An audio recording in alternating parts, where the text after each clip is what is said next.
All right, good afternoon, everyone.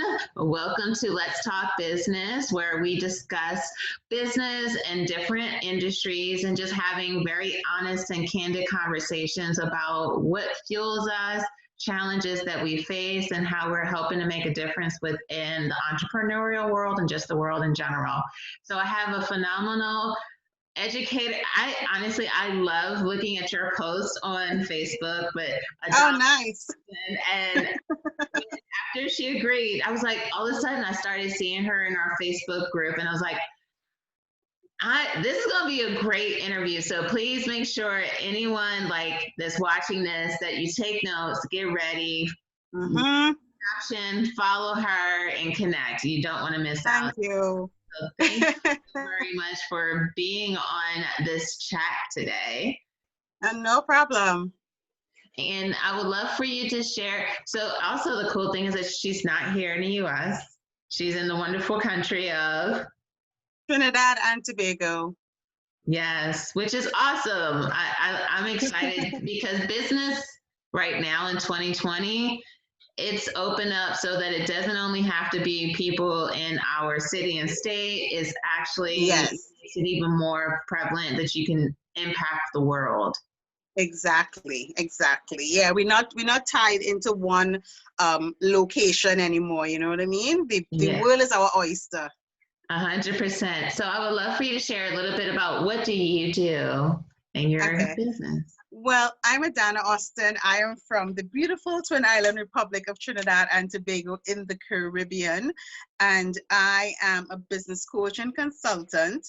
And I work with entrepreneurs to get really clear on their goals, identify their ideal clients, and develop strategies to grow their business. I also work with to medium to large size corporations, and I usually help them with their marketing and PR strategies if they're interested in like really increasing their visibility and their brand awareness and authority and that kind of thing. So I work with small businesses, entrepreneurs, and I also work with medium and large corporations. That's so awesome. And I saw it was maybe a day ago, someone was like, I need help with marketing. Does someone know? And she was in immediately first, I think the first comment, what are you needing I help was with? like, I was like, how can I help? like, yes. I'm here for it. I am totally Oh, here all for of it. it, all of it. I'm here for all of it. And so, what's your passion? Like, what got you into doing what you do? Well, I come from a huge family, and because of that, a lot of my family members have business. So I grew up around people starting businesses and growing businesses. My aunts, my uncles, my cousins, my mom. In fact, today we actually launched a new business, right? It's actually launching right now outside as I'm doing this interview, right? Awesome.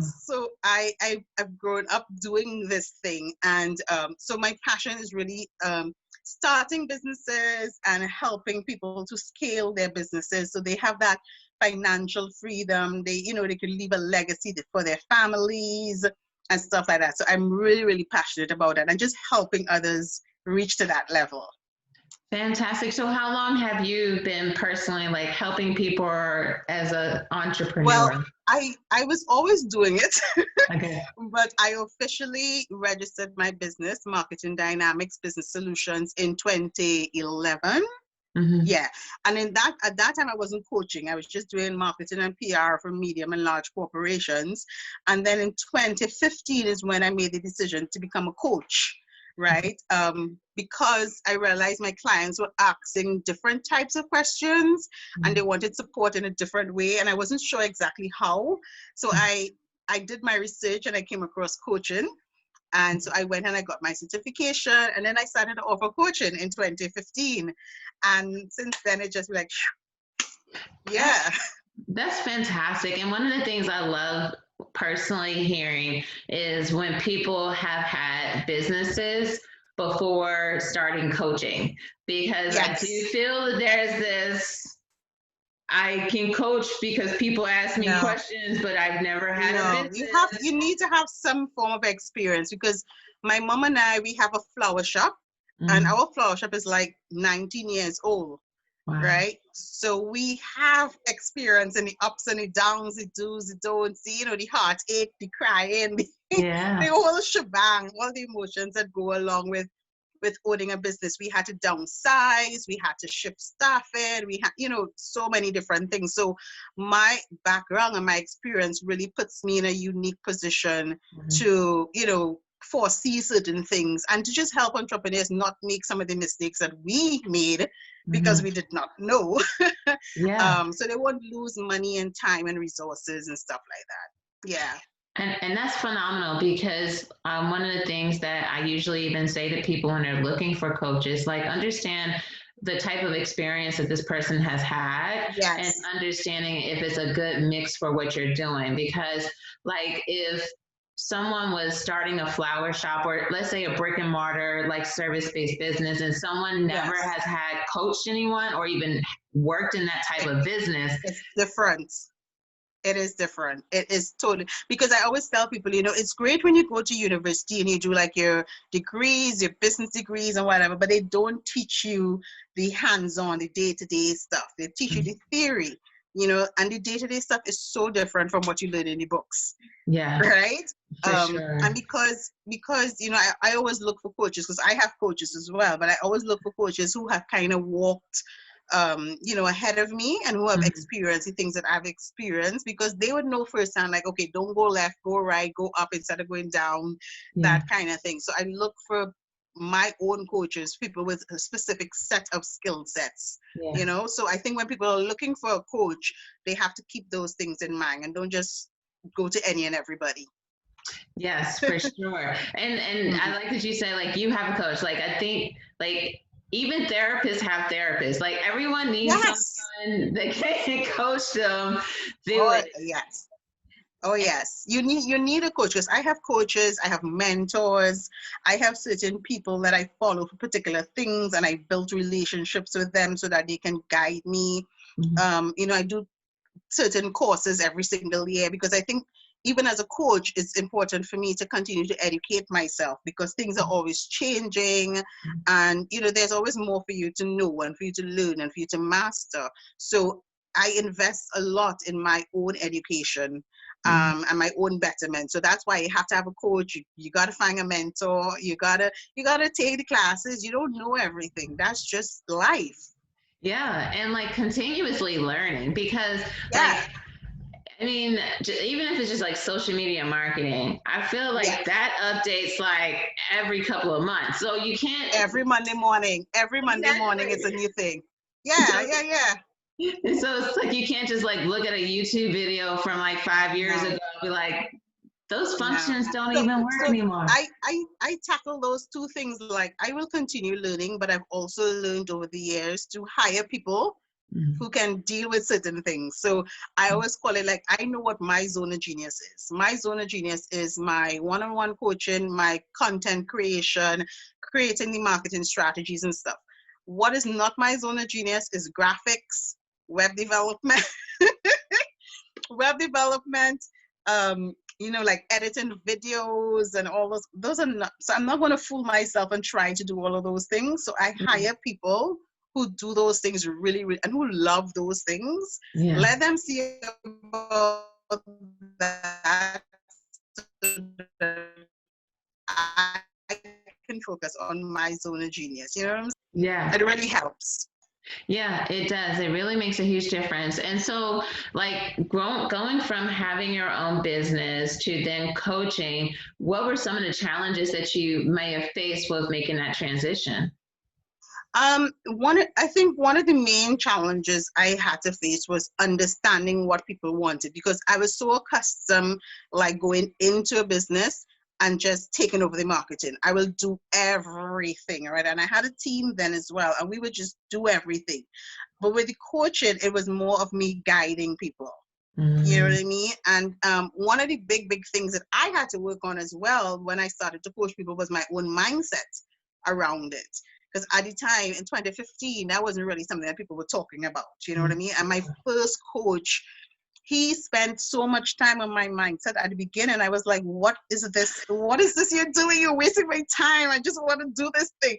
But now I could, I'm really grateful that I spent that time. And when I'm coaching people, I also encourage them to do that part. So of my coaching with them is part of their mindset, mindset coaching as well. Mm-hmm. Because girl, we know if your mindset is a mess, this thing is going to be so much harder for you, Mm-hmm. right? Yeah. So yeah, I think that was the biggest transition for me, just adjusting my own mindset about business and about success and how I help people. Yeah. Yeah, because that's true. I mean, because there's so many. One of the programs that I participate in that's about mindset is like the reality is that there's layers to this, and understanding Yes. like, oh, you can be in a space where you feel like, oh, I'm conquering, and you'll hit this wall. And when we hit this wall, we don't understand that that's a shift in mindset that's required. Yes. And Yes. that's why you need a coach to be able to help Yes. you challenge like, okay, what is really going on, how is it really affecting you, and Yeah. things like that. Because we don't understand as well that a lot of the external things affect us, right? And the things or the strategies we might use to make $1,000 is going to be different from what we're going to use to make $10,000, Mm-hmm. right? And that requires a mindset shift as well, right? Of Yeah. belief and, abundance and, that just opening yourself to receive the more that you require, right? So I Yeah. think a lot of times we take that for granted. And even though like I'm a very big proponent for strategy, I Mm. understand that can't work unless your mindset is where it needs to be. Yeah, 100%. And even like, I'm not sure if you ever listened to Lisa Nichols. Oh Uh, yes, yeah. definitely. And so I was listening to, maybe it was a podcast or YouTube or something like that, and she was sharing about her mindset about hitting $1 million, what it meant to be a millionaire. Yes. And she kept Yes. sabotaging herself right when she gets so close to $1 million. Yes. And I'm like, wow. Yeah. Because it does. And that's why I tell my clients, I say, you watch all of these rich people and you feel that they don't go through the same struggles that you do, but they all go through it. But they also understand that they need to fix their mindset first for them to move to the next level. And that's what we are not willing to do. We just feel like, we start a website or we start a Facebook page and bam, things come. But it does not. It never ever happens that way. That's just not the reality. You know what I'm saying? Yeah. So yeah, mindset is like the biggest struggle I would say a lot of entrepreneurs have, especially in the Caribbean. It's different. Mm. I recognize it's a lot different in the Yeah. Caribbean as opposed to in the States. Meaning, I think the way that we grew up and a lot of things that are said to us growing up is so different from what somebody's in the States or the UK or Canada would have experienced. Mm-hmm. We kind of were taught to go to school, get a government job, and be contented with whatever you got, Yeah. right? And so now in the last 10 to 15 years, a lot of people have been trying to start their own business, but that shift has Mm. not occurred. To charge Right? the right amount, to know No, that you're yeah, worth to, yeah. yeah. The shift has not occurred, and I think that's a really huge struggle. I find that's more of a struggle for my Caribbean clients as opposed to my clients who are not Caribbean based. It's a Mm. huge struggle, a huge barrier that we always tend to have to work through longer than other things. And I actually was even going to ask that, is like, in the beginning, was most of your clients mostly just in the Caribbean, and how were you able to even expand outside? I'm glad you shared that you do have. Well, I started off, most of my clients are still in the Caribbean. I would say Okay. 80% of them are still in the Caribbean, and 20% are outside. But the 20% who are outside are generational Caribbean, so that they were born Mm. in the Caribbean and now they live in Canada or the States or whatever. And I think that it was easy for us to work together because they knew that I would understand the challenge they face as somebody coming from the Caribbean, Yeah. you know. And like most people, when I first started, it was hard for me to break into that market because unlike the States and Canada and stuff, Trinidad, for example, we didn't have a lot of coaches, so people didn't know what Mm-hmm. coaching was. Like, how could you tell me what to do with my business? They didn't understand Yeah. the concept. I think now, yes, people understand, but at that time, 2015, it was a foreign concept, right? Yeah. So I would admit that at the beginning, I felt really intimidated to get into the international markets because I'm like, you all have, it's a different level of experience. Yeah. But I also had to understand which part of the market I needed to come into. I didn't need to compete with all the US coaches or all the UK coaches. I needed to just tackle my people, my Caribbean people who are now living in the diaspora, Yeah. right? Because we have that connection. Because I would tell you something, most of my coaches have been from the States, right? Mm-hmm. And sometimes some of the things or some of the strategies that they may suggest will never work in our countries Yeah. because we don't have the infrastructure for some of this stuff, Mm-hmm. and because I understand the mindset of my people, Mm-hmm. right? We haven't reached there as yet. So that has always kind of been a little struggle, but I've come a long way in figuring out what kind of works for Yeah. me and my people, and then we go from there. There were so many like nuggets that you just shared, and I hope people really pick up on. It's like understanding one your niche, understanding like what their clients are needing as well. So as a business Yes. owner, understanding that like my sister, one of my younger sisters, lives in West Africa, and so the mail is like not a thing. I mean, it is, but does Yeah. it you? No, you just hope it comes. So if someone was like, okay, well, I'm going to do this business that's going to be shipping all this stuff, if you don't understand the postal system and how that Yeah. works, Yeah. It's you not come going to work. it's not going to work. So you can have this great marketing strategy that may work in DC, but it's not going to translate to another country or another demographic. Yeah.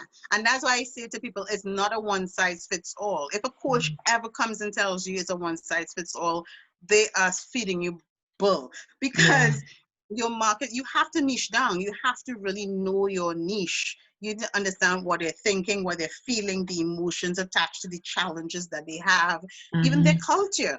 Yeah. Even their culture, because that's a big thing for us in the Caribbean. Our culture is so diverse, Yeah. right? And it's so great.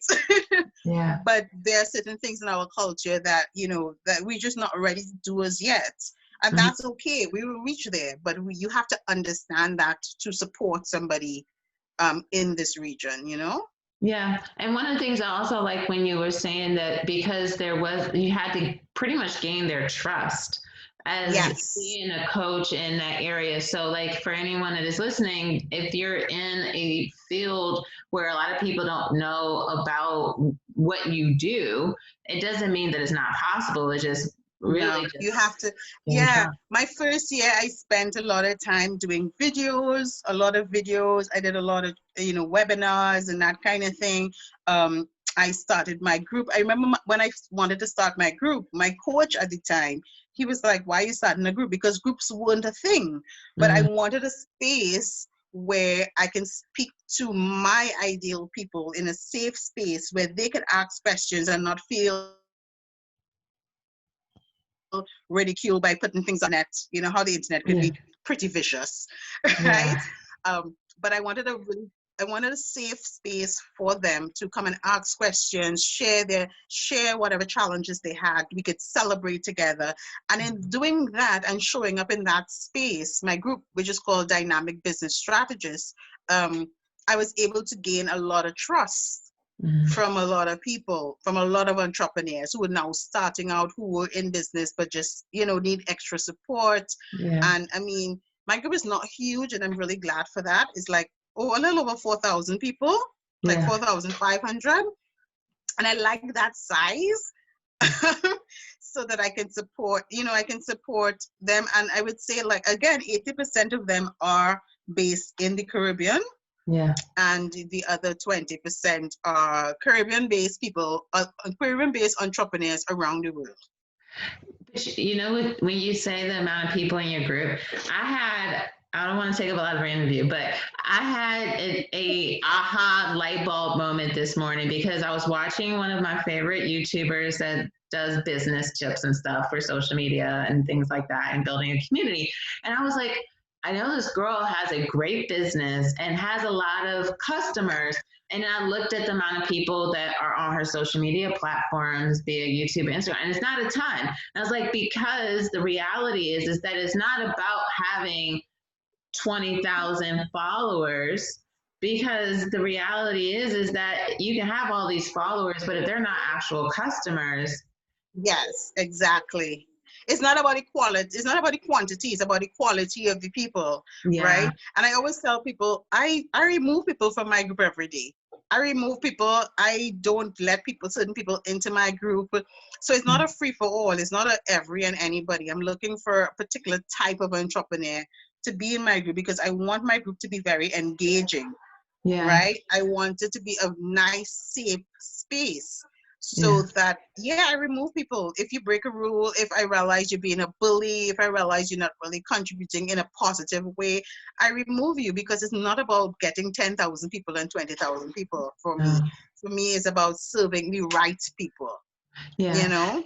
But that's part of the niche as well. And like, I think sometimes that can, I mean, even for myself, I almost got sucked into, I was like, hold on, it's not about that. Like, if I have this amount of following and impact, if I had 5% of them enrolled in what I'm up to, that can be way much more impactful than how can I get more people into my sales funnel, because that's a part of business. Yeah, having Yes, people into your sales funnel, but if you're not even cultivating, curating, and qualifying, because that's a part, yes, everyone isn't your customer, like you mentioned, or will even bring you customers. So then what's the real point? Because it's just now taking energy from those that really are yeah. needing service. And I mean, it's not knocking anyone who has a really huge following, right? You can have a Yeah. huge following, but you want to make sure that you are converting those people. Those people Yeah. are actually your ideal clients because somebody can have 10,000 people in their group and only 2 people buy. Yeah. Then those are not your ideal clients, or you're not doing a good job of, showing value to Mm-hmm. them as well, right? So for Yeah. me, if you have a big following, all kudos to you, but you want to make sure that that following actually converts into Yeah. leads and then into sales, because then it makes sense, Yeah. Exactly. So yeah. For your customers, or your coaching clients, like, how do you tackle that challenge with them? I mean, you don't have to go into great detail, but like at least one tip for someone that is really looking to figure out, how do I convert my client base, like, or my sales funnel into actual buying customers? Um, well, I always do an audit of what they've done, Okay. right? I always start with an audit because a lot of times it's so funny. People come and say, I'm not getting clients, I'm not getting leads, I'm not getting money. And then when you do an audit of their social media pages or their email lists or their blogs or their videos, you get so many red flags, right? So they're not consistent, which is the first red flag. Yeah. And then the other thing is that the type of content that they may be sharing is not engaging with their audience. So they're just pelting this thing in front of their audience. They're not sharing value. So Yeah. I always start with, okay, what is your goal? Let's start with your goal. And then we break that into smaller parts and figure out, okay, what strategy works best for you. Because I also tell people, 2 people can have the exact same business, but have 2 different goals. So their Mm-hmm. strategies are going to be different. You know Yeah. what I'm saying? So we start off with their goals. After we do the audit, we start off with the goals and then we break that into a strategy that makes sense Yeah. for their business and their lifestyle as well. Right? And that's how we kind of work it out, work around it. Yeah, no, and that's smart, because it helps you with figuring out like what type of strategy, because you can Yeah. say, I want to be able to just work from home all the time and work when I want to. okay, but when, like, what does that mean? Like, I've had people Yeah, what ask does that me, mean? yeah, I've had people, Jesse, like, I want to eventually just, like, they may be doing whatever business. I am not a coach, but people just talk to me about this stuff. Yes. So, I had someone ask me, Jesse, how do you know when you want to go full time? I was like, well, do you even know what your sweet spot number is? Yeah, yeah. People don't question those things. And there's a big misconception of, let me just start a Facebook page. And I'm like, you might even need to be on Facebook. I have a client right now who makes like over 500,000 a month, and they Wow. have no Facebook presence. And I'm like, you don't need, your clientele is not on Facebook. So you Mm-hmm. don't need to be on Facebook, right? Yeah. All we have is a brilliant website. We have a great presence on LinkedIn, and we have a really dynamic email list. And Yeah. that's all we use. And Yeah. we funnel people in there every single day, and they're making the money, right? Yeah. So it really depends on your goal and understanding who you want to serve. Mm-hmm. That will determine where you need to show up, what you need to say, you know what I mean, what you need to offer, what is the solution you want to offer. Yeah. And that will drive your consistency and drive your money coming in, your revenue streams, and your multiple revenue streams, and that kind of thing. So again, we started an audit, and then we go into, what is your goal, what is Yeah. the lifestyle that you want to lead, and then what are the things that are going to lead you to that lifestyle. But one of the big things I always have to tell my clients as well is that, bless you, is that it takes time, because they really feel it happens overnight. Yeah. They do. They Barely. really feel it happens. I'm like, no, it does not. It takes time for your strategy to build, because if your audience doesn't know you exist, if they're not accustomed seeing you doing videos, you have to do a few videos first before it starts to click Yeah. them, and you have to do that until you get what you want. But you have to be patient with yourself and with your business to allow it to happen. And be patient. Like, everyone is listening. Be patient, because I Be feel that patient. people quit way faster. Or what happens is that they'll think of where they're aiming to go and not really celebrate the little, quote unquote, little wins along the way. Yes. So, like, Yes. if it's to get your first customer, be excited about it. If it's to get your first, Yeah. be excited about Yes. that. Not Yeah. thinking, man, well, I didn't hit, selling Yeah. $1,000 a month. Like, that may happen for you, it may not happen, but just Yeah. having a strategy to do But so. enjoy the journey, not just the end point. Mm-hmm. Enjoy every step of the journey. Because I have a client, I call her my perfect client, right? Because she is my perfect client. And what I love is, like, every week we celebrate something. Even when she opened her bank account, we celebrate, we celebrated, right? Like, oh, we have a business bank account now. Yay! Yay! We celebrated her first email that she sent out to people. We celebrated her when she started her Facebook page, her first print. We celebrate everything. And that really helps her to stay motivated, and Mm-hmm. it builds the momentum, because it's literally like, we are on a Friday, like, what are we going to celebrate this week, like, what did we accomplish this week, Yeah. and you just have to celebrate those milestones, because you could have been like thousands of other people and just Mm-hmm. given up, Yeah. Yeah. right? So you have to celebrate it as you go. Yeah, for Yeah, sure.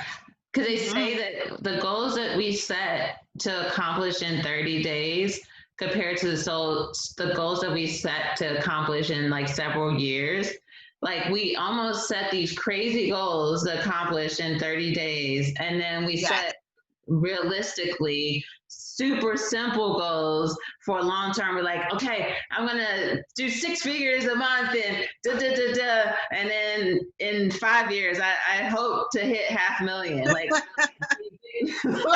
Yeah, and that's the thing. When I'm doing goal setting with my clients, I tend to do 90-day goals, which is mm-hmm. just 3 months. I do it in 90-day gaps, because I think that 90 days is manageable.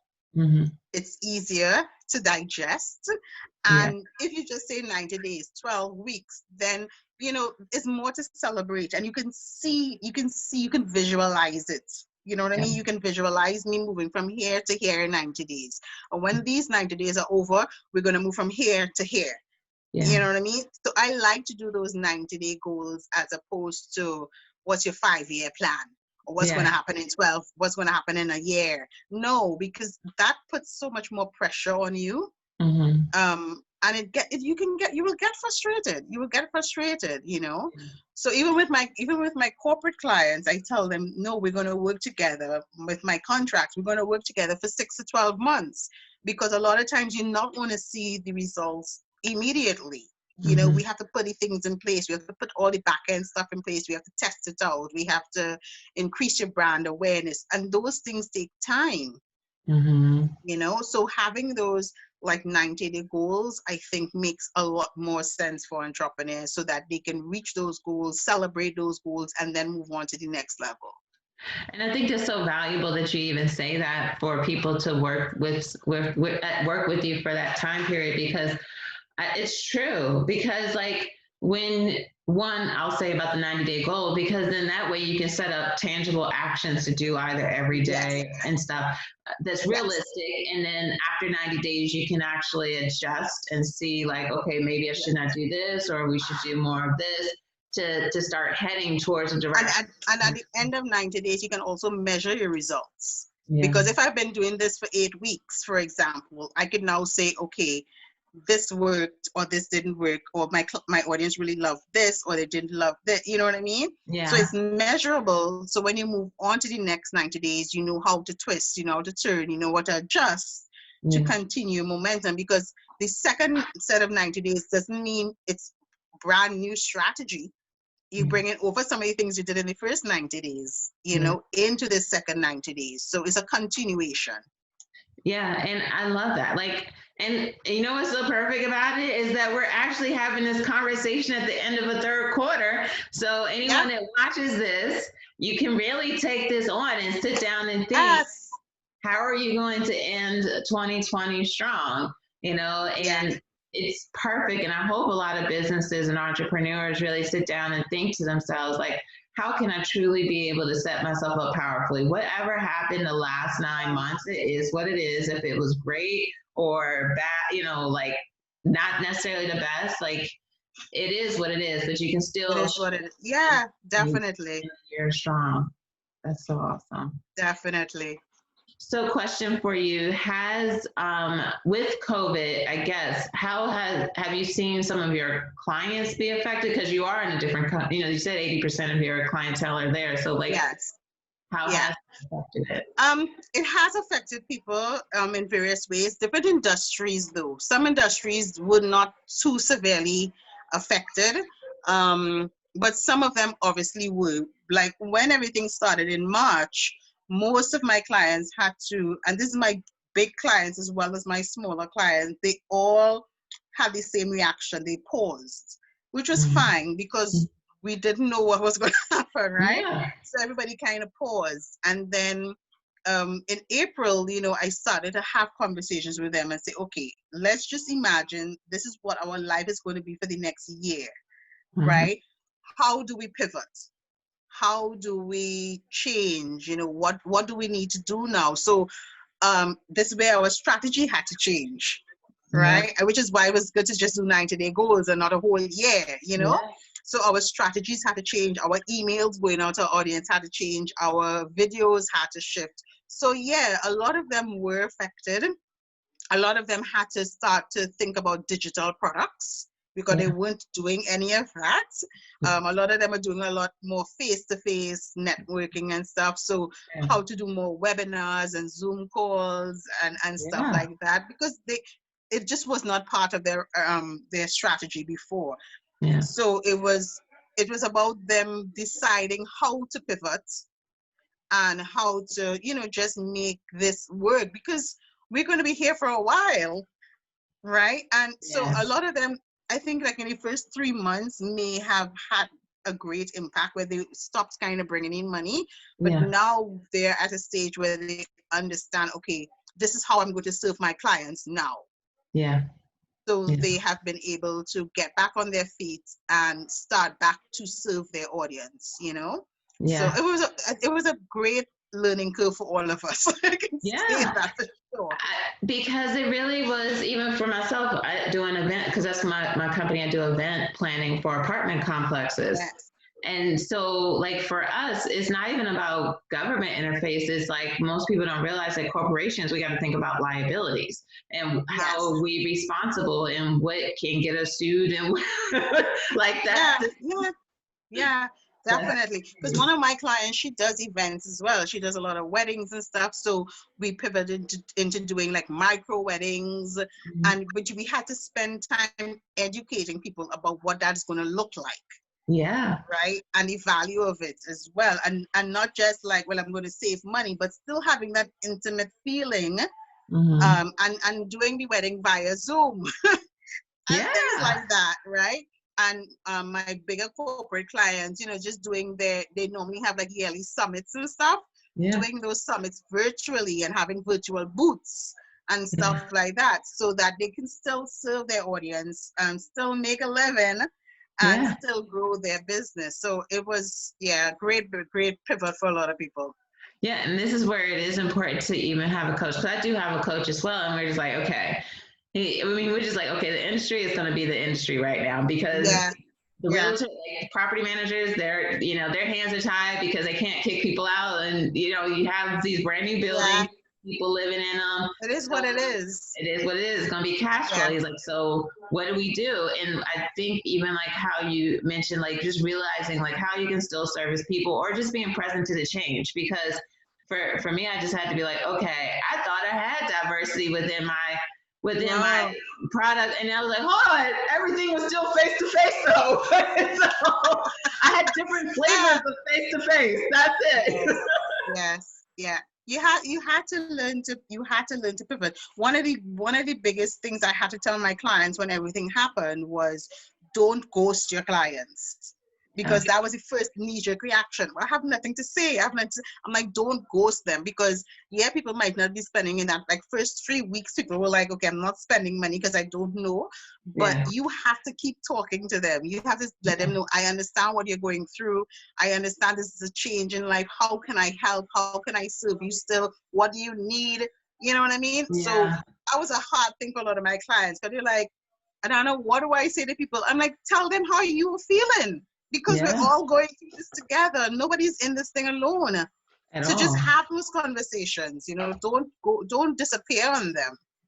Yeah, no, I totally understand. And I think that was probably one of the biggest things that I really truly got from this. And because even in the groups that we meet in, that we met in, like, it can be very easy to like, oh man, like this product company, like people are doing products, so they're like thriving, or you have people that were coaching and they're thriving. And Yes.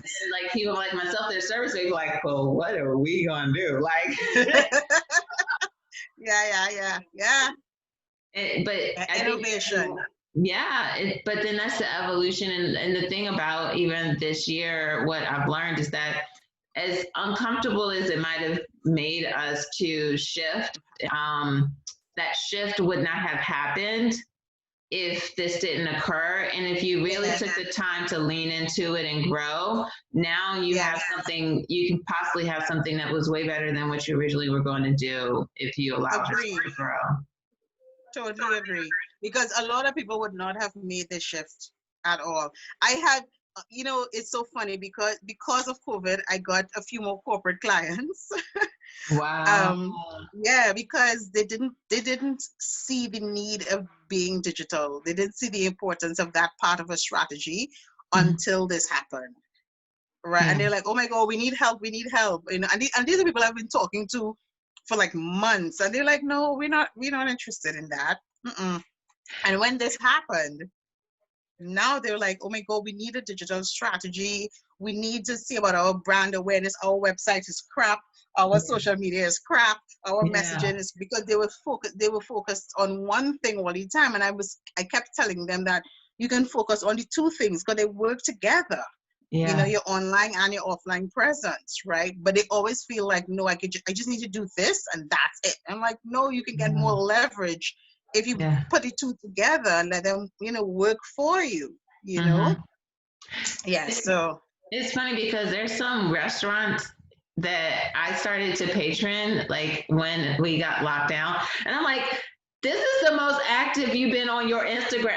You Yes. legitimately created an Instagram years ago, and you had like legitimately like 8 to 10 months where you had no activity on your page. Like there should have already been. Or I don't like using should, but just like if you have a restaurant, you should have had online ordering in 2019. Yes.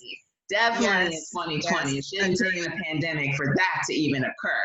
Yeah. And delivery and all these things. Yeah. Like these are things that should have been already Yeah. happening. Like we have Yeah. here the Instacarts where I can order stuff, or get my groceries delivered. Like it's such a digital world that people could have used functions through Square and Yes. Squarespace already. So it wouldn't have necessarily been anything extra, but it would have also brought in extra income so that they will be serving people so that Yeah. one, you're not having everyone calling in all the time to place orders. They can easily just go to the app and do it. And the restaurants that either had it already set up, they're totally winning with getting much more. I mean, because people are tired of cooking all the time here, and now Yeah. they're homeschooling and everything else. Like they're ordering food out all the time. And then those that really took on doing the delivery and upgrading their technology, I find that they're doing just as well as Yeah. before. And as you said, those are things that could have been done before. It should not have taken the pandemic for them to take that leap. Even for me, even work from home, like having people sit in traffic for, I don't know how bad traffic is by you, but in Trinidad, traffic's horrible. Like having people sit in traffic for 2 hours to get to work. When they reach work, they're tired, they're fussy. Let Yeah, people work from home. Like let there be a flexible system where they work home some days, they work in the office other days, yeah. and you just figure out how they can still be productive. Give them the tools because we had no choice and we did it, right? So like, why couldn't that not have been done all the time? I know exactly, but like that is why it comes right back to why you should have a coach. That's why you should have accountability. That's why you should have mentors. Yeah, Because when I get it, when you're just having your business, it's very easy to only be involved in what's going on day to day and keeping yes, things moving more or less than until someone gets a certain level within their business and also possibly having a coach as well, that they really start to not think about what's going on day to day, but how are we growing? If that's a yes, person's goal, I don't know any business owners that are just like, I don't want to grow. Yeah, I mean, they want to be successful and saying, I don't want to grow. But the yes. ones that are like, I'm trying to grow, I'm pushing forward towards goals. But if they're not really thinking about the innovation that's required to be able to do that or how to even go about it, or being even in the conversation, like that's Yes. key. Yeah, most definitely, most definitely. And I think, I mean, as bad as COVID is, I'm glad it kind of forced a lot of businesses to shift their focus and get with the times Yeah. Yeah. and make themselves more accessible to their audience. I mean, and not just a local audience, but like an international audience as well. Mm-hmm. I think that's so important for us to not miss, right? And I agree, having a coach or a mentor who can see certain things from outside, because when you're in it, you're so tied to it that sometimes you don't see these little things. And Mm-hmm. that's why having a coach or mentor is really great to kind of help you pinpoint those loose ends that you may be ignoring, and just to help you bring everything together. Yeah, it's very true because it can be so easy to just have like those blinders on and not really Yeah. being able to Tunnel see. vision. Yeah, and if someone was to say, "Oh, this would be a great thing to do," you're probably not even present to it because it's like this is more stuff to do that I don't Yes. already do compared to like, no, this is the change Yes. happening in your Yeah. industry. It would be helpful if you started to Yeah. explore it. So that's something that's very, very important. Yeah. So one of the things I like, even though I know you don't like to forecast the future, but what are some things that what would you like to see to happen in your brand within the next 5 years? Ooh, okay, so in the next 5 years, what I hope, because I already started my digital products. So I was one of the lucky ones who started digital products earlier. I want to create a lot more digital products to serve more people, to serve a wider audience of people. I want to grow my team. So right now it's myself. I have two virtual assistants, a personal assistant. I have a web designer and graphic person who comes in according to projects. I have an accountant. I want to continue to grow my team into like a full-fledged agency. Yeah. So that we can support more clients, not just locally but internationally as well, with our talent base. And yeah, that's basically what I'm working towards right now. That's so awesome, though. I think that that's such, I mean, I think that that's great. And I love whenever I speak to someone that is thinking of, well, one, that's open about having a team, because I feel like that's something that is lost in what people Yeah. see. They think like, oh, that you're doing it all yourself. And no, like you do outsource stuff and you do partner with people that are going to Yeah, doing yeah. I want to have other strategists on the team with me who can figure out strategies and go and implement it for themselves. I want to add like an event planner and that kind of, because a lot of my clients do events and stuff. I want to just add those elements. I want to add extra coaches as well, so that I'm not the only coach on the team. Yeah. Right? And I can train them and mentor them, as they develop their skills and that kind of thing. So I want like a full-fledged agency so that I could go on vacation for 3 months. Yeah. Once the world opens back up. Exactly. And I mean, in the process, I want to like open other businesses as well. Because I said, today we launched our one business. We already have a flower shop. I have my consultancy. And, in next year, next 12 months or so, my mom and I are going to open another business because we love businesses and we're going to get into real estate and that kind of thing. So it's just about me having businesses that can serve people and help people and have as many as possible because I Yeah. love it. That's Yeah. so fantastic. I am so glad that we had a chance to chat. And I would love for you to share how can people find out more about you or find you on the platforms and things like that. Okay, so I am on Facebook, Instagram, and LinkedIn. You can find me under my business account, which is Marketing Dynamics Business Solutions, or you can search for Coach Adanna Austin. Right? Either those things you're going to find me. I also have a very active Facebook group of, as I said, of over 4,000 people, called Dynamic Business Strategists. So those are the main areas you're really going to find me on Instagram, on LinkedIn, and on Facebook. And I'm sure you're going to see me in groups always saying things. Like, In how these can I groups. help? Yes, quick. I'm like, girl. And I even screenshotted, like you did a post 2 weeks ago about how you set weekly goals on this is what you're aiming to do every week. Yes. And I was like, that is a good list. Like, Yeah, you have to do it. I know a lot of people think I'm anal, but I'm very, very set. I'm flexible, obviously, but I'm very set in, okay, these are the things that I'm going to focus on to get me to where I am. And I'm going to do them to the best of my ability. And I'm not going to be distracted by all the hanging things and just get it done. You know what I'm saying? Because I'm not of the opinion that you should be on your phone all day or you should be on social media all day. My goal is to work like 4 to 6 hours maximum per day and call that a day. I don't usually work on a Friday or even on a Thursday, only because of the pandemic. I work on a Thursday, right? Or there's other options. I don't work on a weekend either, right? Yeah, but I don't want a business, and this is my goal, right? As I said, everybody has different goals. I don't want a business where I have to work every single day.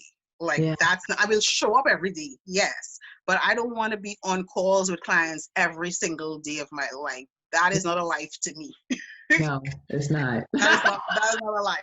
And that's why my digital products are important, so that you can still get service, you can still get into the group as well and get support in the group, because I'll show up every day, but I don't want to have to be on that phone every day talking to people. That is not, that is not the life.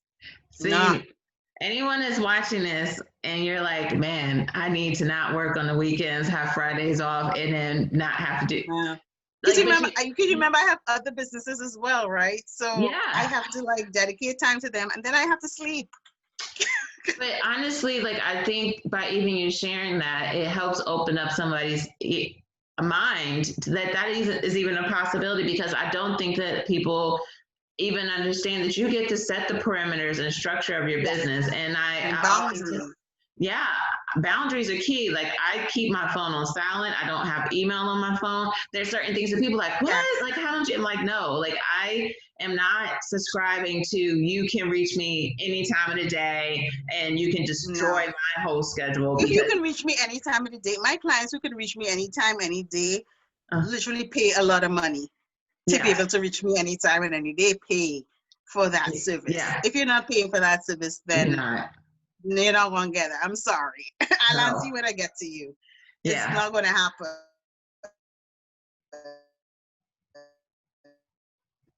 Yeah. And I think you froze up a little bit. Uh-oh. You know? Okay, so you're back now. Yeah. Sorry. Yeah, somebody's trying to call me. Okay. Yeah, no, I think that anyone that watches this, they definitely should get something out of any part. So definitely reach out to Adanna. Go into her social media pages and connect. Reach out to the group. And I hope there's something that you got from this. I definitely am honored that you had this conversation. I even learned something. And Great.